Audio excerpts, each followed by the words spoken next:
is one of the greatest pieces of propaganda ever written. If you want to read the Bible, why don't you read the Bible one day and read Mein Kampf the next day and see the comparison? That's all on your mind. So you think if you don't have Christianity, Islam, or Judaism, you don't have to have spirituality. I've got more spirituality after I put all of them down. And I've got more religion after I put all of them down. Start breaking down the symbols in the New Testament, you begin to see that Christianity is basically astrology, sun worship. But it has been so well hidden and so cleverly disguised.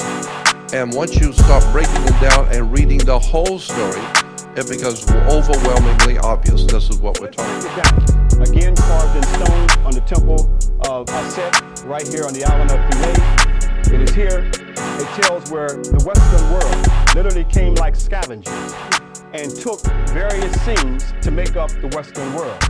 And one of those scenes is we see that Hermes Trismegistus in Greek mythology, they literally took it from Tahuti.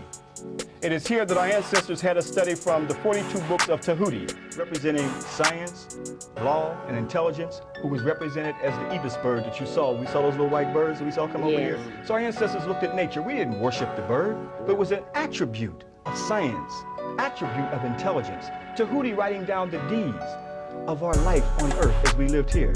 This is where the Western philosophical thought, Greeks took their concept of Hermes Trismegistus from Tahuti, now called thought too. So we see Judaism took God Khnum, fashioning man out of clay, and called him Jehovah. But notice the God Khnum fashioning man on the potter's wheel out of clay. This is where Judaism took a portion of this to make up their Genesis story with the Sanhedrins around 250 BC. From this relief right here of God fashioning man and woman on the potter's wheel. And they took other concepts of Atum from Heliopolis creation story, or the city of On, to make up their Adam as a man, when actually it was Atum the son. And we see European Christianity took from the goddess Isis and Horus and made up the European, again, let me express, the European version of Mary and Jesus. Copied directly from these reliefs right here. So you got Greek philosophy, where he took from Tahuti and called it Hermes Trismegistus. You got the Jehovah Genesis creation story and the Bible, where they took from Khnum, fashioning man on the potter's wheel out of clay, and they turned it into making man out of clay, Adam out of clay. And you also got Christianity right here showing Isis lactating or breastfeeding the holy child Horus, who was born of Immaculate Conception and virgin birth. 3 concepts just from this one relief. You see, all carved in stone. As you can see the line, one dark, one light, showing this temple was under the water. Nobody could come back and read this. And that's why over here, if you look against this wall right here, much of it, they tried to chisel it all out. But our ancestors wrote endlessly as though one day we would forget our story. One day we would not know who we are. One day that the only thing that we put on our genetic memory bank would be an alien, a conqueror's story. In our mind, our story would not be told.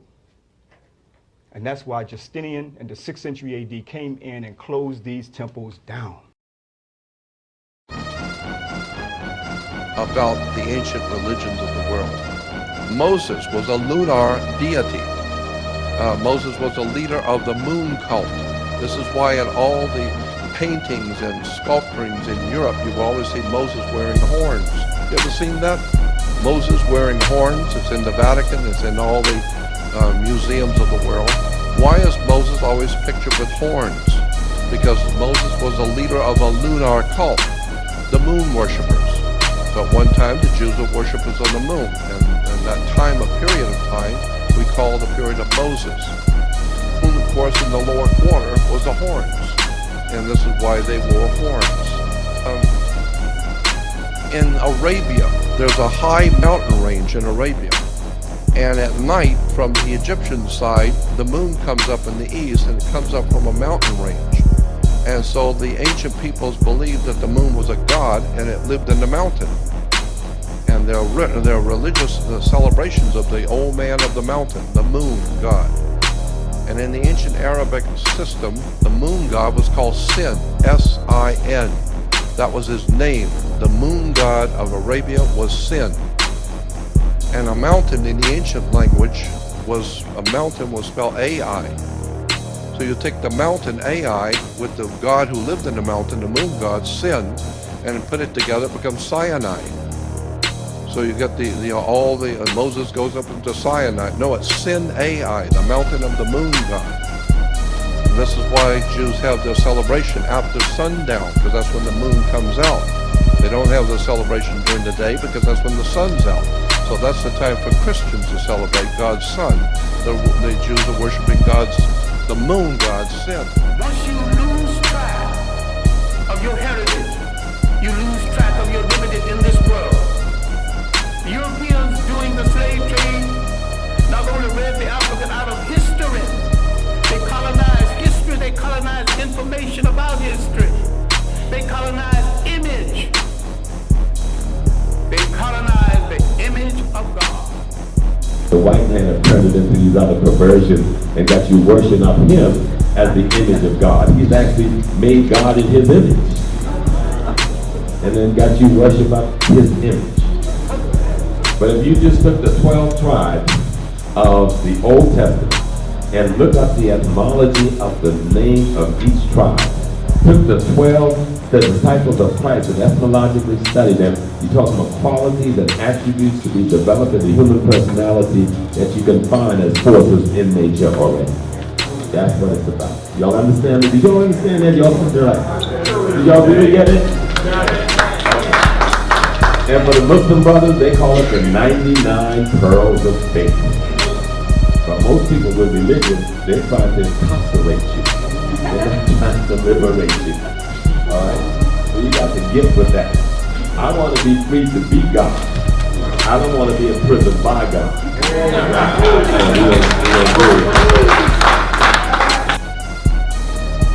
Freedom is when you arrive and you know that you're God having a human experience called you. And it's so simple to understand. If there's something called God, omnipotent, omnipresent, omnipotent, and supreme, it means nothing else can occupy any space anywhere else except it. It is the only thing that is. So then what is all the rest of us? We're just expression of aspect of that, you know? But you have to become conscious of that if I'm an expression of an aspect of the thing we call the divine, what aspect of it am I? That's what the search detail goes into. That's when people say, oh, I'm going to tell you who your Loa is, or I'm going to tell you who your Orisha is, or I'm going to tell you who your Obusum is, or I'm going to tell you who your Netta is. Yes, those forces, all of us have got all the forces in us. Every force in any part of nature or the cosmos is in all of us. But there's one usually more dominant than all others. And sometimes if you're strong and you're healthy and you studying and you're raising your consciousness and you're eating well and you're doing exercise and you living out that, then you can raise up more than one of those forces in you. And then you become a force yourself. In a way people may not understand it. They just know this person can do this, they can do that, because you've brought those forces alive and you've cultivated them. You know them and you cultivate them. But you have to realize that such a phenomena exists. The way the thoughts get arranged in your mind, is there such a thing? Some people make us believe that there's a man called God. I mean, it's the most foolish thing. When I was a child, it sounded like a real thing. But when you get knowledge, you realize that's the most foolish idea anybody can come up with. And why would anybody believe that? Well, people believe it because they've been made afraid of this thing called death. You talk about Yemoja in the Yoruba, you're talking about the big waters. You're talking about Olokun, you're talking about the depth of the waters. You're talking about Oya, you're talking about the wind. You're talking about Shango, you're talking about the thunderbolt and the lightning, but you're talking about forces of energy.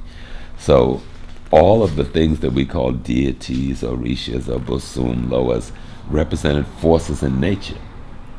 But not just forces in nature external to us, it also represents forces of nature internal to us. And how do you make the reckoning of the relationship between what's in nature and what's in you? Because we are composite of all of nature. Whatever nature is, we that too.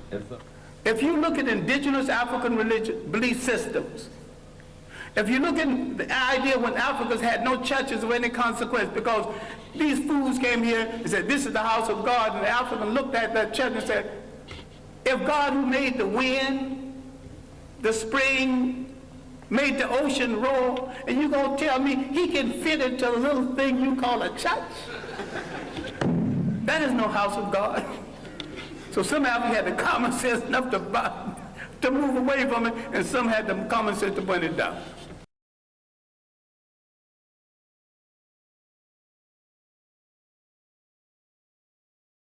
The Dogon, the Akan, the Kemetic system that we see all over the Nile Valley. They've left the wisdom for us. We have to study that wisdom. When we lived in the South, those root women and those root men who the community were rejecting, they were our herbalists and our healers who kept the wisdom with us even though we were over here. They were using the church because that's all they had. But they were the village chiefs and they maintained the system. Today, something else has happened with the black church.